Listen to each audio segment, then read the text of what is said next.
Dear students, हमने पिछले video में बात की न्यूक्लियोटाइड के स्ट्रक्चर की।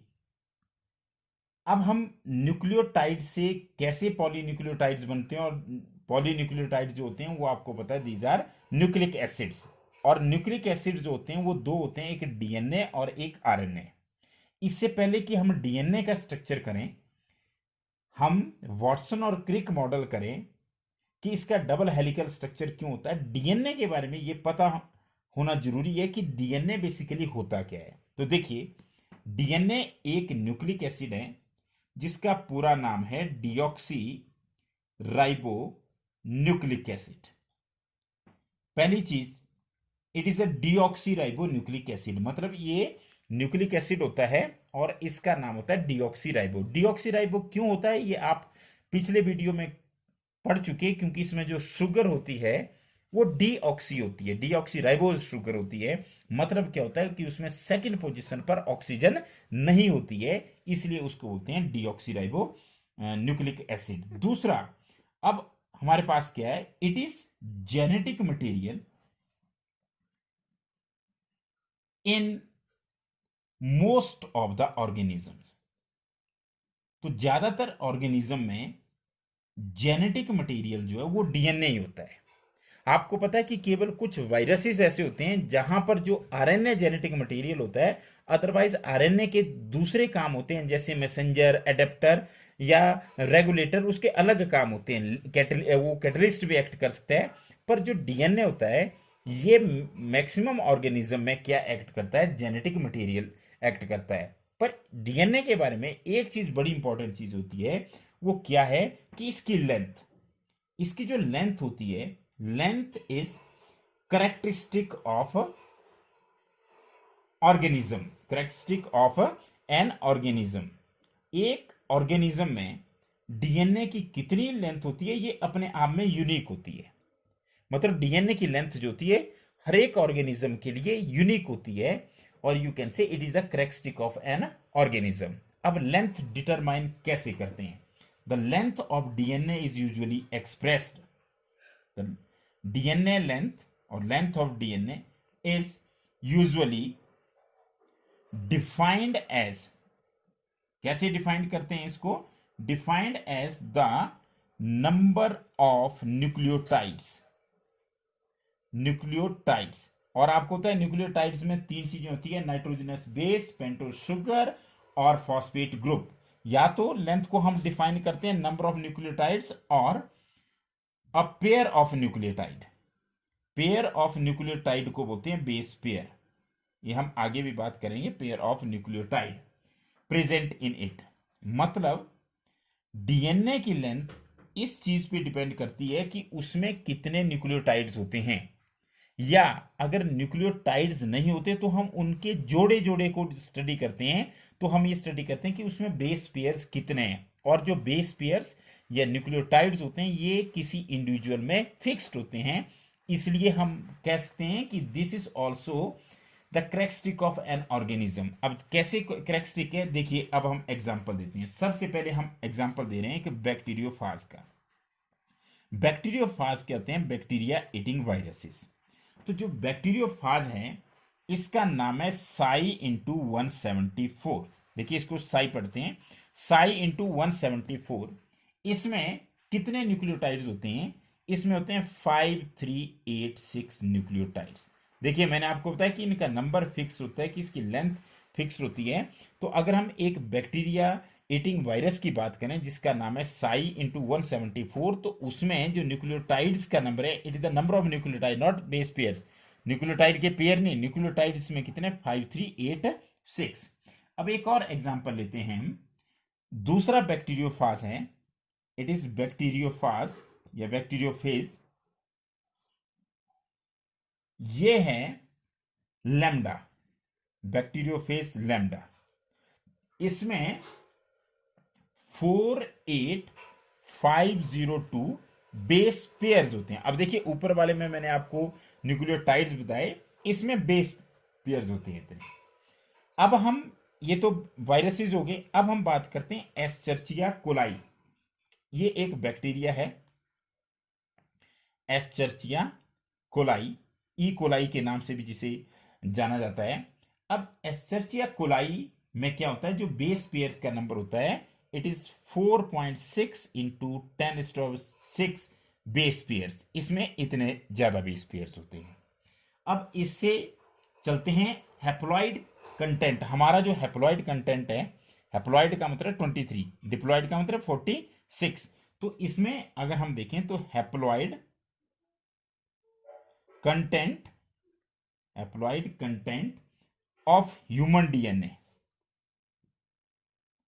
ह्यूमन डीएनए के हैप्लॉइड कंटेंट में कितने बेस पेयर्स होते हैं? 3.3 इंटू 10⁻9 बेस पेयर्स। तो देखिए हमने क्या बोला कि DNA is a deoxyribonucleic acid and it acts as a genetic material in most of the organism and its length is defined as the number of nucleotides or number of base pairs present in it, क्योंकि एक pair of nucleotide को बोलते हैं base pair.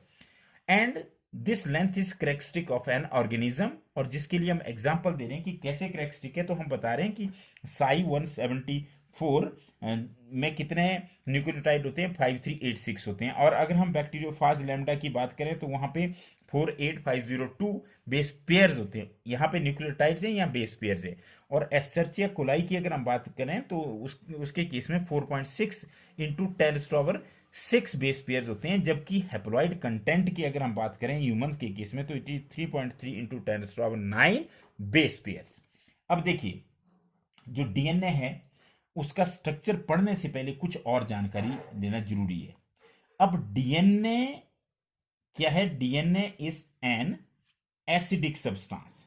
DNA क्या है? एक acidic substance है, आपको पता है, नाम में भी पता है, डीऑक्सीराइबोन्यूक्लिक एसिड। तो it is a acidic substance. DNA क्या है? एक acidic substance present in the nucleus. ये आपको पता है कि ये एक न्यूक्लिक एसिड है and it is the acidic substance present in the nucleus. अब ये सबसे पहले किसने बोला था? ये चीज आइडेंटिफाई की गई थी फ्रेडरिक मिश्र के द्वारा। ये देखिए फ्रेडरिक मिश्र,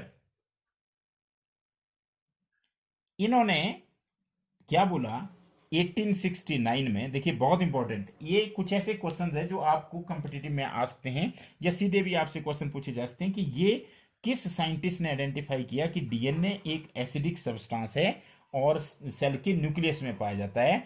तो ये बोला था फ्रेडरिक मिश्र ने, और उन्होंने ही इसके लिए टर्म दी थी न्यूक्लिन। तो देखिए पहले इसको हम डीएनए के नाम से नहीं, हम इसको किसके नाम से जानते थे? न्यूक्लियन के नाम से जानते थे।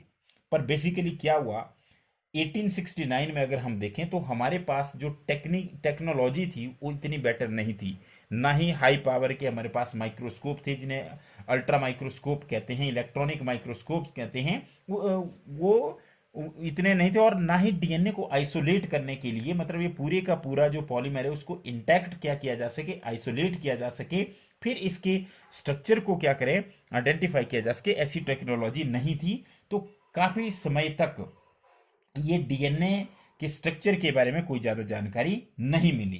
पर 1953 में, ये हम अगले वीडियो में बात करेंगे इसी चीज की, 1953 कोई बहुत ज्यादा पुरानी बात नहीं है। 1953 में दो साइंटिस्ट थे, one James Watson and other one was Francis Crick. इन्होंने क्या किया? इन्होंने डीएनए का मॉडल दिया। कैसा दिया इन्होंने? Double helical model of DNA. Double helical model कि डीएनए जो है वो डबल हेलिक्स होता है, इसको डबल हेलिक्स मॉडल भी कहते हैं। तो डबल हेलिक्स मॉडल कब दिया गया? 1953 में। किसके द्वारा दिया गया? James Watson and Francis Crick. और किस पर बेस्ड था? Double helix model. Double helix model किसका? Of DNA was based on, अब किस चीज पे बेस्ड था? ये बड़ी इंपॉर्टेंट चीज है, X ray diffraction data. X ray diffraction data X-ray diffraction data produced by Morris, Wilkins, and Rosalind Franklin. मतलब क्या हुआ, इन्होंने उस डेटा को, उस एक्सरे डिफ्रैक्शन डेटा को यूज किया जो कि किसने तैयार किया था, किसने प्रोड्यूस किया था, मॉरिस विल्किंस और रोजालिंड फ्रैंकलिन ने। इन्होंने एक्सरे डिफ्रैक्शन डेटा दिया था डीएनए का, और इसी के बेसिस पे इन्होंने क्या किया, इन्होंने दे दिया डबल हेलिक्स मॉडल। किसने? Double helix model was given by Watson and Crick. और ये अगर आप देखें तो it was one of the hallmarks of their proposition. ये बहुत ही, मतलब उस टाइम उनमें बेसिकली क्या था, उन्होंने बेस पेयरिंग बताई कि ए टी के साथ जुड़ता है, सी जी के साथ जुड़ता है, या वाइस वर्सा। और क्या बोला उन्होंने, उसको हम अगले वीडियो में स्टडी करने जा रहे हैं कि बेसिकली डीएनए का जो डबल हेलिकल मॉडल है वो क्या है। आज लास्टली मैं रिपीट करने जा रहा हूं, DNA is deoxyribonucleic acid and it is genetic material in most of the organism. Its length is unique to an organism. You can say that is the number of base pairs or the number of nucleotide is fixed in a particular organism. For example, psi into 174 has 5386 nucleotides. Bacteriophage lambda has 48502 base pairs. In case of Escherichia coli, it is 4.6 into 10 to the power 6 base pair, while in case of haploid content of human DNA, the number of base pair is 3.3 into 10 to the power 9. But you can say that this is known as nuclein, and this term was given by Frederick Mason in the year of 1869. In this year, he identified that DNA is an acidic substance present in the nucleus. उसके बाद 1953 में जैसे जैसे हमारी technology advance होती गई तो double helix model दिया गया वॉटसन एंड क्रिक के द्वारा, और which was based on the X ray diffraction data produced by Morris Wilkins and Rosalind Franklin. तो अब हम अगले वीडियो में बात करेंगे double helix model of DNA. Thank you very much.